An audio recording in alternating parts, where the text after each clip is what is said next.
first responders here. I'll be right back here tomorrow night as thousands here now fight to rebuild. I'm David Muir. Good night.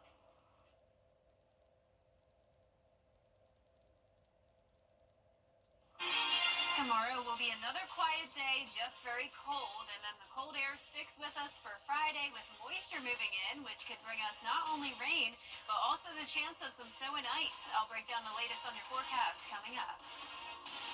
Right now on News Channel 6 and 7, the Georgia Department of Transportation is already preparing for the wintry weather, possibly over the weekend. How road crews are getting ready for the weather. Also ahead, the cold weather may impact those who work outside. How you can stay safe as the temperatures decline. And celebrations of life continue as the public says goodbye to former President Jimmy Carter. We'll have a live look as your News at 7 starts now. Live from Television Park, this is WJBF News Channel 6 at 7. Good evening, everyone. I'm Dee Griffin. Thanks so much for joining us. We'll have a look at our top stories in just a moment, but first, we need to turn to a first look at our weather with Chief Meteorologist Jenna Petracci, who is tracking some potentially colder and icier or snowier weather. Yeah, a little I'm not bit of putting it all everything. out there just yet. Yeah, we could be watching for a little bit of everything, Dee, and that also includes rain. There's definitely a real possibility that we may just have a cold rain here, especially if you're in our southern line counties, and we'll get into all of those details coming up in the full forecast. But in the meantime, tonight, here's a look at our Terry Lambert Hyundai Skyview Cam in Aiken. Very cold and dry outside. Today we had a low of 22 degrees at Augusta Busch Field, high of only 50. And right now our temperatures are dipping down into the upper 30s. Allendale and Barnwell, Thompson all at 39, 41 in Augusta and Evans, 41 in Millen, 40 in Aiken. Wrightsville, you're at 40 as well, 38 in Gibson, and 39 in Edgefield. Dew points are super low today in the upper teens and to around 20, so we definitely have some dry air in place. Winds are also breezy, up to 15 miles per hour, sustained now in Washington, 13 in Crawfordville. The gusts are up to 20 to even 27 miles per hour there in Crawfordville, so the wind chill will be a bit harsh late tonight, but then by tomorrow morning the winds will settle down. The wind chill now is down to 29 in Washington, feeling like below freezing all across our northwestern counties. And as for our satellite and radar, we have clear skies for now, but notice some clouds streaming in from the west, all parts of low pressure that's forming in the Gulf of Mexico, which will be potentially our snowmaker as we head into Friday. But in the meantime, tomorrow, no threat of winter weather. Will be down to 22 at 6 a.m., so definitely bundle up. Wind chill could be in the upper teens. On Friday, that's our Viper 6 alert day for the rain and winter mix. 90% chance of precipitation overall, but the weekend looks fantastic. I'll have more details on the forecast coming up, but back to you, Dee. All right, thanks so much. We'll see you in a few minutes. With potential wintry weather over the weekend, crews are getting ready just in case. Brine trucks will soon be on the roads across the region to get them set for the weather. Here's Graham Lee with a look. Thousands of pounds of salt are being taken from here, dumping them into these tanks. And after mixing with water, the brine will head to the roads. We don't get wintry weather around here that often. People might not know how to drive, so we just want to make sure those roads stay drivable, don't freeze over. We want to do everything we can, and brine should help with that a lot. GDOT crews will be working around the clock over the next couple of days. Brine trucks are set to make several stops along major roadways in the area. Our Georgia DOT maintenance crews will be out and about on I-20, I-520, state routes in Augusta, and then some other high-priority state routes. It's like US 1, US 25 in Burke County, US 441. Officials are urging drivers to limit travel as much as possible between Friday morning and midday Saturday. They say if you do need to be on the roads, you need to watch out for the brine trucks. When we're brining the roads, do not follow closely to those brine trucks. I know they're going to be going slow, 40 miles per hour, but they got to go that speed to successfully treat the roads. And another thing, if you're riding too close to them, it's going to get your windshield all covered in that stuff, and you don't want that. So just stay back at least 100 feet, give them a lot of space. And the GDOT contractor started brining state routes north of I-20 tonight, and they started that just a few minutes ago at 7. Work crews will be out again tomorrow morning at 7 a.m. to brine other state routes across the CSRA. So be careful when you see them on the road. Don't get too close. And we got a taste of some pretty cold temperatures, some we have been anticipating all week. That cold air could cause significant issues if you suffer from arthritis or work outdoors. Workers with local roofing companies, 40s, they say 40 degrees and under, could delay or completely stop a job due to the potential damage the cold causes roofing materials. Now, if those damaged materials are used, that could mean a leaky roof. So, if you're someone with arthritis, it can mean stiffness leading to pain, whether you're inside or outside. Asphalt material base also freezes, making that shingle a lot less pliable and make it more susceptible to cracking and make it extremely brittle. I think anybody, regardless of having arthritis, probably feels a little stiff in the mornings anyway, but on a cold morning like this, it's going to be particularly bad. I will say the more you move, loosens you up, obviously. Both medical and roofing professionals encourage layering up and preparing as much as possible for the cold temperatures. Next week, the Georgia legislative session will begin, and local lawmakers are busy preparing. Senator Harold Jones of Richmond County and Representative Gary Richardson of Columbia County shared their goals. Next week, the Georgia legislative session will begin, and local lawmakers are busy preparing. Senator Harold Jones of Richmond County and Representative Gary Richardson of Columbia County shared their goals for 2025. Now, Jones wants to see health care expanded, and this is Richardson's first session, and he's hoping to bring more industry and jobs. They both agree on one goal for the CSRA. From a local perspective, one of our big lists would be trying to deal with making sure MCG can get a new research center. That would be one of our big issues that we have there. The research building down there is aging out. It's, there's leaks, and when it's hot, when it's cold, it's cold. Senator Harold Jones is the new minority whip, so congratulations to him. And the legislative session in Georgia begins on Monday, and we'll have it all covered for you. Well, thousands are enduring the frigid cold for the opportunity to pay their respects to former President Jimmy Carter. The 39th president is lying in state in the United States. The South Carolina legislative session is less than 1 week away, and lawmakers are already pushing certain bills ahead early. House reporter Caroline Yaffa tells us more. Two committees met before the legislative session starts Tuesday to discuss a bill that was passed before being struck down in September by the state Supreme Court. This bill would modify the Education Scholarship Trust Fund. It involves the K-12 education lottery scholarship and whether or not certain taxpayer dollars should go towards private schools. The South Carolina Senate Education Committee met Wednesday, followed by the Senate Education Full Committee. The chair of the committee, Senator Greg Hembry, says he thinks the Supreme Court will not be opposed to this new bill, which extends the poverty level eligibility. The Supreme Court has told us it's going to be constitutional. That's what I think they're telling us. When they say the lottery money is something different, that it doesn't touch it doesn't go through the General Assembly and the General Fund, they seem to find some distinction there. Some lawmakers had concerns. Minority Leader Senator Brad Hutto says this bill does not follow the state constitution. He believes South Carolinians do not want to spend tax dollars on private schools. If there's a desire to change that, let's do the right thing and put it to the voters. And if the voters agree with that, if they think that that's a wise use of public money, let's change the Constitution. Senator Darrell Jackson raised concerns that people were missing, saying it wasn't a full committee meeting. He wondered why it had to be so urgent.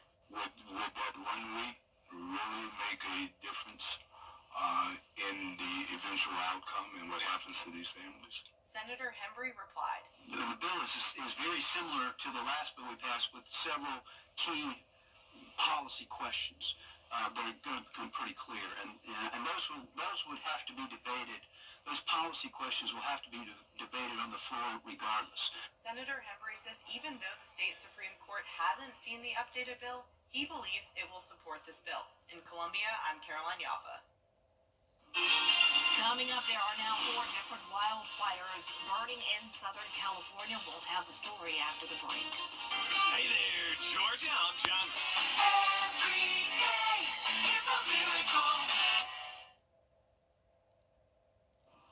Destruction destructive, devastating, and now deadly. 4 major wildfires burning across Los Angeles. The flames fanned by a hurricane-strength wind gust. More than 1,000 structures have been destroyed as this fire and these fires have already burned more than 7,000 acres. Alex Stone is in California with more. An apocalyptic scene in Southern California. Valleys filled with smoke, flames taking over hillsides as at least 4 major wildfires burn out of control.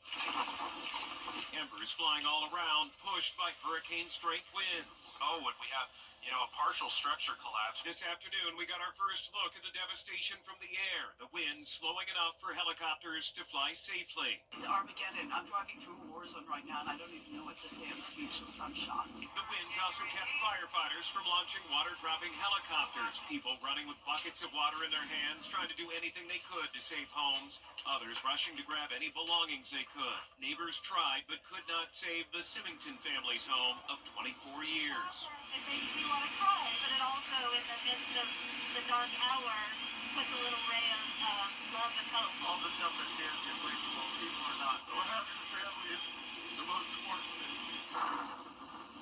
A senior assisted living center destroyed. All of the over 90 residents evacuated safely. Some rushed to safety in wheelchairs. This is not a normal red flag alert. The LA County Fire Department was prepared for 1 or 2 major brush fires, but not 4. President Biden is in Los Angeles for an unrelated matter and got an update on the disaster from firefighters. He's also spoken with Governor Gavin Newsom. We're prepared for anything and everything it takes to take these fires and help reconstruct and make sure that we get back to normal. In addition to the wind, it's extremely dry here. There has not been sizable amounts of rain in over 8 months. Now the California National Guard is sending troops who are specially trained to work with firefighters. Alex Stone, ABC News, Altadena. And we have the wind chill all the way down into the upper teens tonight. A sunny and dry day tomorrow, though, and then on Friday, a completely different situation. Clouds and precipitation is taking over, and we do have that Viper 6 alert day with the potential of ice and snow. I'll have your full forecast when we return. We want your call at 15minuteoffer.com. To get the weather you need to see the whole picture. That's why Live Fiber 6 gives you the Skyview network. Get a live view of traffic and weather from all over the CSRA. Available online 24 hours a day at WJBF.com and the free Live Fiber 6 mobile app. The WJBF Live Fiber 6 Skyview network. Powered by Terry Lambert Hyundai. Low prices, big selection, and committed to quality customer service. Is rainy weather putting a damper on your day? Enter to win your very own Live Viper 6 umbrella today. Visit WJBF.com, click on Contest, and fill out the entry form for your chance to win. Getting your hands on a live Viper 6 umbrella has never been easier. That's right. Lucky winners will be announced weekdays on News Channel 6 at 6. Who knows? It could be you.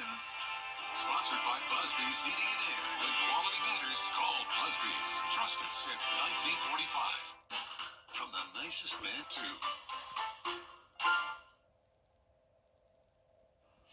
Now, your most accurate forecast with WJBF Live Viper 6. Welcome back. We do have a winter storm watch that will go in effect 7 a.m. on Friday and last until 7 a.m. on Saturday for the counties north of I-20. So Saluda, Edgefield, McCormick, Lincoln, Wilkes, and Tolliver, you all have the highest chance of seeing some winter weather. Now, a much lower chance in Augusta, but it's still not out of the question. Right now on our Terry Lambert Hyundai Skyview cam, it is dry, though, with clear skies, breezy winds coming in from the west.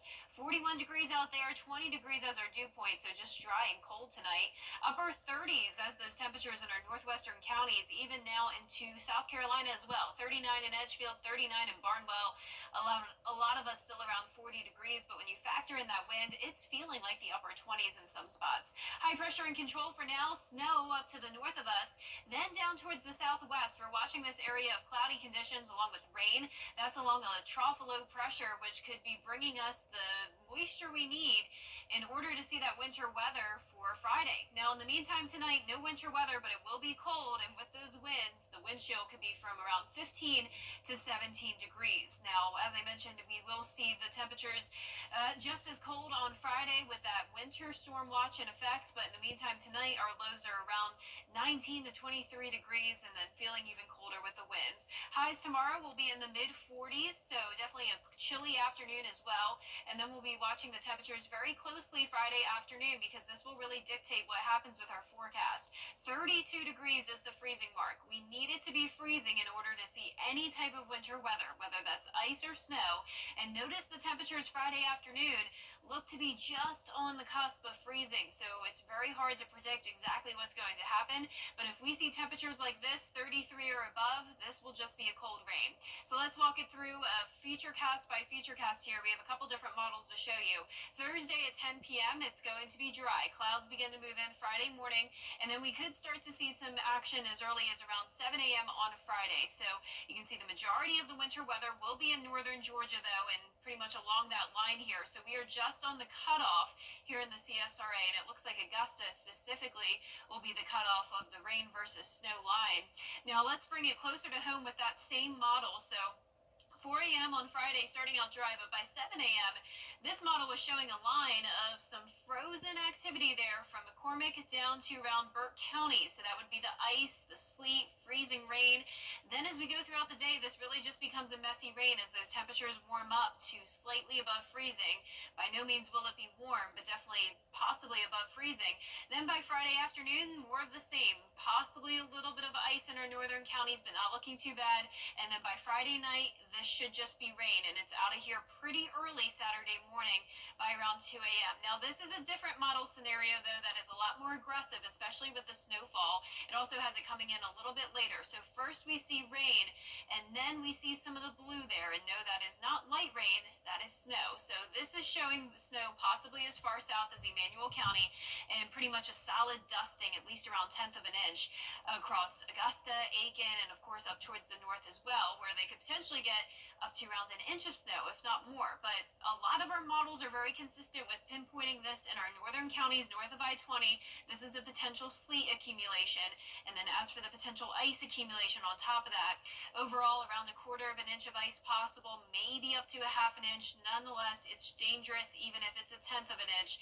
So if you are in our northern counties, you definitely want to try to stay off the roads as much as possible on Friday, because keep in mind, this could be a combination of all three things: freezing rain, sleet, and snow. And this model is showing over 1 inch of snow now in Lincoln and McCormick County. So here it is county by county. Northern CSRA has the highest chance of that winter weather. Our southern line counties likely will just see a cold rain, and then that 10-day forecast showing cold and sunny weather continuing into the 3rd week of January. Back to you, Dee. All right, thanks so much. And as a result of the winter storm watch that was issued, McCormick County schools will have an e-learning day on Friday, January 10th for all students in the district. Tomorrow is still a regular school day. School leaders ask that all students bring home their Chromebooks at the end of the school day tomorrow in preparation for the e-learning day on Friday. And make sure you charge up those Chromebooks so you can use it on Friday while you're at home.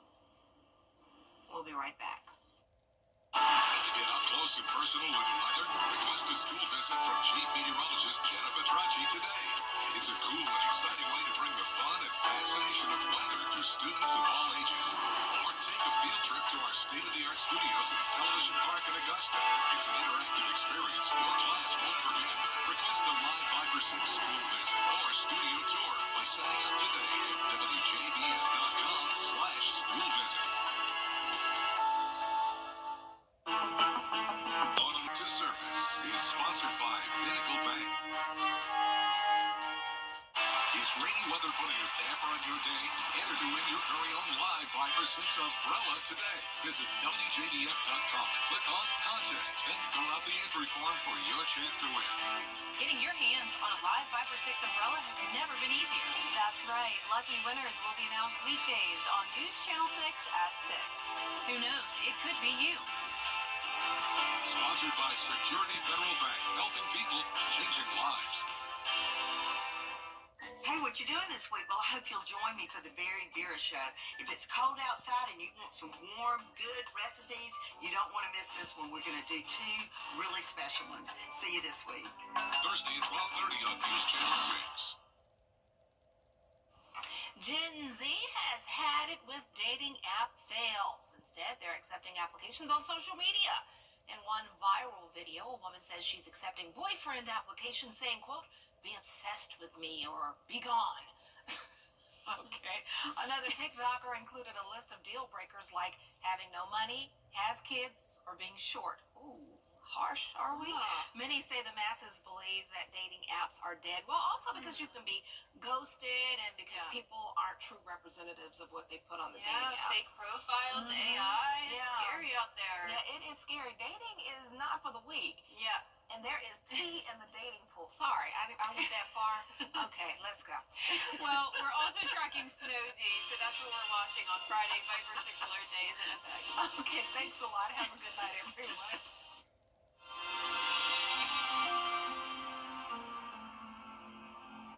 Touch can mean